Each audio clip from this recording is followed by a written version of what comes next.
Up. No, not at all, and I shouldn't get some points. The chance of wasting this great starting field position, a real threat. This is 3rd and long. Brady going to throw. And it's incomplete. Took a shot, couldn't connect. You hear the calls for a penalty, but I just don't think so. I think in this situation, the defender was making sure his guy couldn't hold on to the football. So I don't see anything that warranted a flag. No, I'm with you. There was contact, but I'm happy they kept that flag in the back pocket. Well, the offense, they got the ball in a great spot, but they went nowhere. Forced him to take just the 3. And they'll be, happy taking the 3. But those guys on the other side, they've got to be ecstatic. They didn't let them get anywhere. It made them kick a field goal. That almost feels like they got the advantage, doesn't it? This will be fielded on the back line of the end zone. And he'll wind up about 4 yards shy of where he would have been if he had taken a knee, as they'll start at the 21-yard line. Rams take the field again here on offense. Last week we touched on it a bit earlier, but defeating Dallas to stay alive in the playoffs. They really handled Dallas, and you said that you thought they did a nice job of taking some of the pressure off Goff and giving it to the running game. And when you think back to those Rams teams in St. Louis, the so-called greatest teams on turf, they threw the heck out of the football. But in this running game against Dallas, they put up 459 total yards, only 186 of those from the right arm of Jared Goff. That's a franchise playoff record. Let's see if they can follow that same formula in the NFC Championship game in New Orleans. You mentioned the days on turf in St. Louis. It will be their first NFC Championship game since 2001 when they were in St. Louis.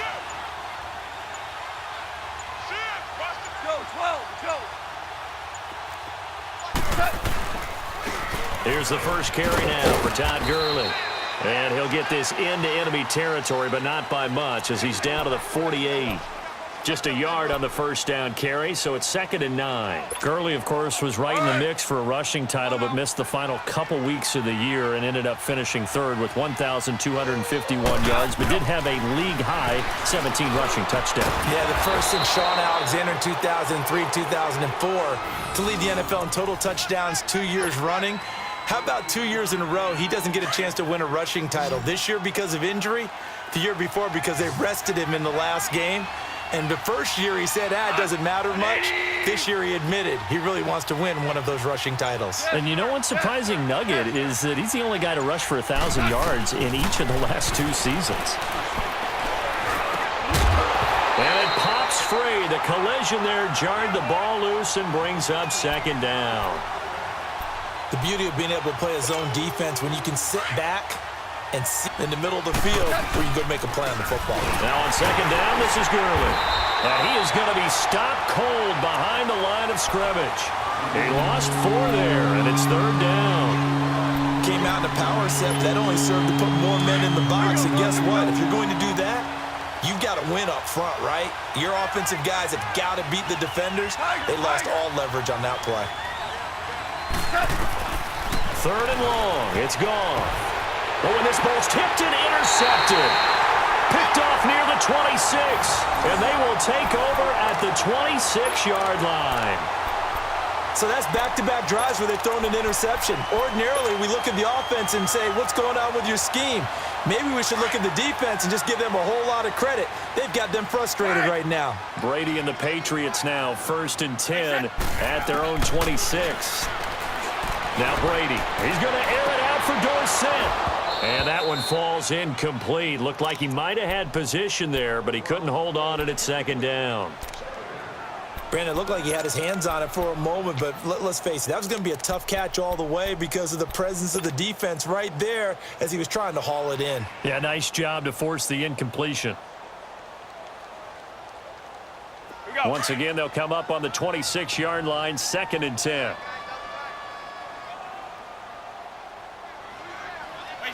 Wait, 20. On 2nd down, Michelle. Oh, eluding the tackle. It'll be a pickup of 10 yards. And that's going to make it 3rd down and less than a yard. Despite the blitz, they're still able to pick up a nice, solid gain. The disadvantage of blitzing often alters the normal spacing and run fits and leaves creases like they were able to exploit right there.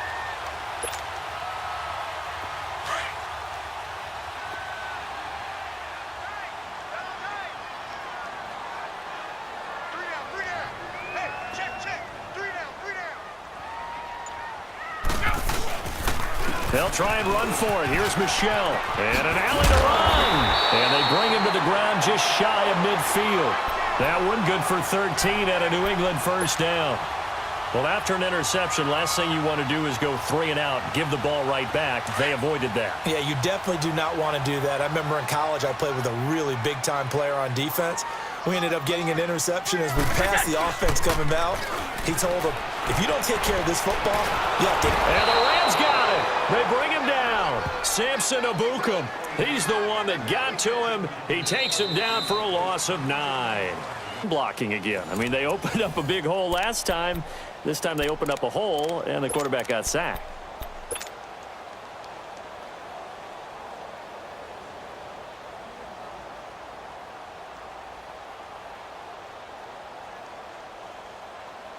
And they need to work to at least get some of this yardage back after the sack. 2nd and 19.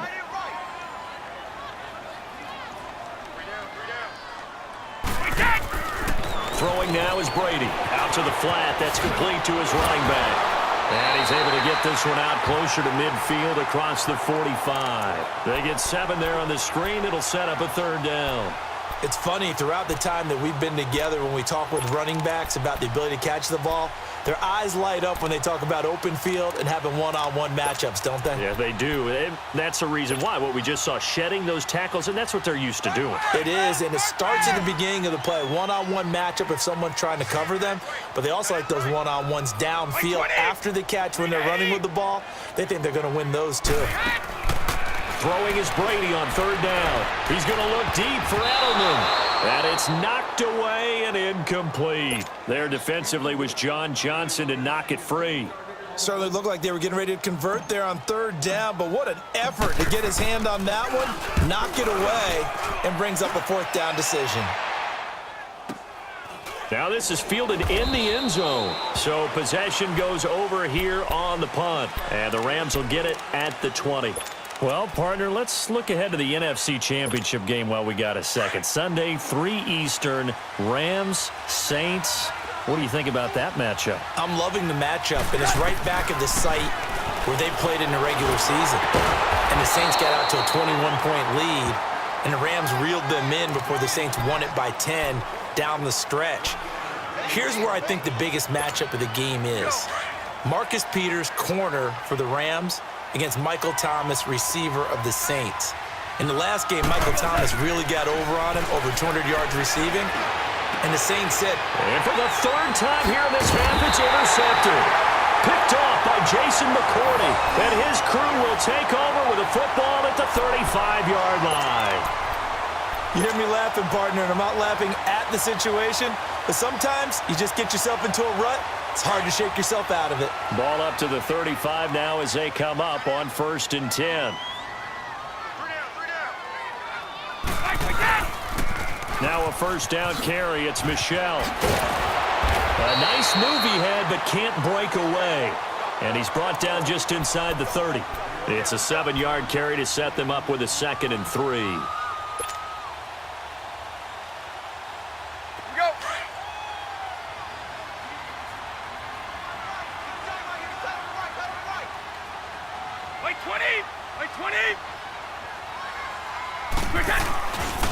A give. This is Michelle. And they'll be inside the 25 now at the 24. But just 4 yards on the pickup, but that's good enough to extend the drive. So many teams want to throw the ball in this situation nowadays, but I love watching a team that has enough confidence to go ahead and run the football in that situation. That's almost a tendency breaker. One play at a time now. 20. By 20. Throwing on 1st down is Brady. He's going to go up top for the end zone. So they took a shot on 1st down, but couldn't connect. And that's one he's got to be happy to have back. There wasn't a hole open in the zone. You'd have to think on early downs like that 1st down there, need to be a little bit more careful. Yeah, fortunately for him, got a couple more downs to play with. From the 24, they'll go again on 2nd and 10. By 20. Looking back to the air on 2nd down, it's Brady. Throwing left side, he's got Gronk, complete. And they'll get 9 there as that sets him up better for 3rd down. When you execute a drag or a crossing route really well and give them a chance to let it develop a little bit, you can gain some significant yardage hitting your tight end on that one. New England on third down. Just 1 for 3 thus far. They're up against a 3rd and 1 situation. Shotgun now for Brady. And a dump off to White. And he'll have the first down, getting this one to the 14-yard line. He needed a yard. That's what he got, and it's going to earn him a new set of downs.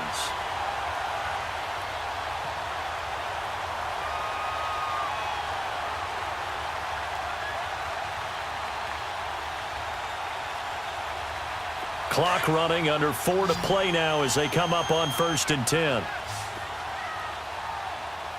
Like 20! Again, it's Brady being chased out left. Throwing middle, but it's incomplete. He was looking for Edelman there, and that'll bring up 2nd down. Once you get into the red zone and the safeties have less ground to cover, you'd better be quick with your delivery. Not much space to get a ball in there. Yeah, when that field shrinks with those safeties, it's almost like there's a couple extra defenders out there, right? It certainly is. They end up taking up extra space just because there's not enough space for receivers to run through. Brady will try again on 2nd down. This is White on the screen. And now they're inside the 10 as he's brought down at the 9. Give him 5 on the screen play, and that'll set up a 3rd down. For a second there, I thought that might break big. Screen pass, looked like it was coming together, looked like there was an opening. Still, ended up with a solid game. New England on 3rd down. They've hit 2 for 4 thus far. This will be 3rd and 5.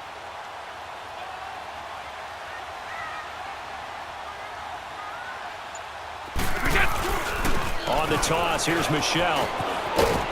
And he'll be brought down this time at the 5-yard line. It's a pickup of 4, but they're still a yard short here with 4th down forthcoming. This team doesn't mind running the ball in any situation, and I thought he was going to get the first down the way the play developed, but the defense closed in and stopped him just about a yard short.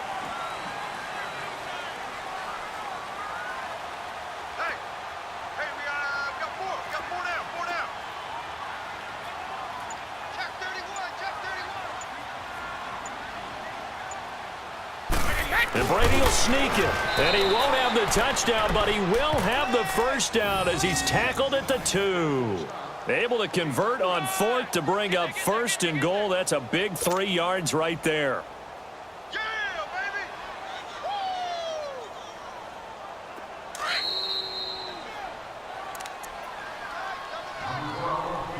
baby! A minute 59 to go in the first half. Back to Foxborough after this.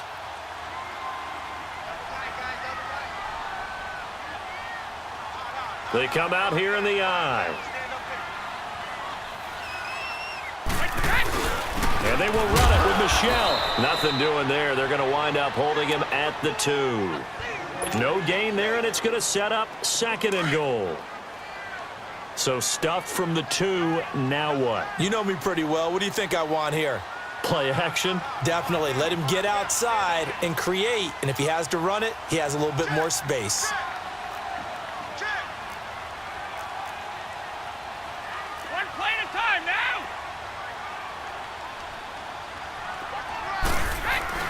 Now they'll throw with Brady. He'll buy some time right. And he will score. Touchdown, Patriots. Tom Brady taking it in from 2 yards out. And the Patriots add on to their lead. That was not a designed run. It was supposed to be a pass, but it turned into an exceptional run. What a scramble for a touchdown.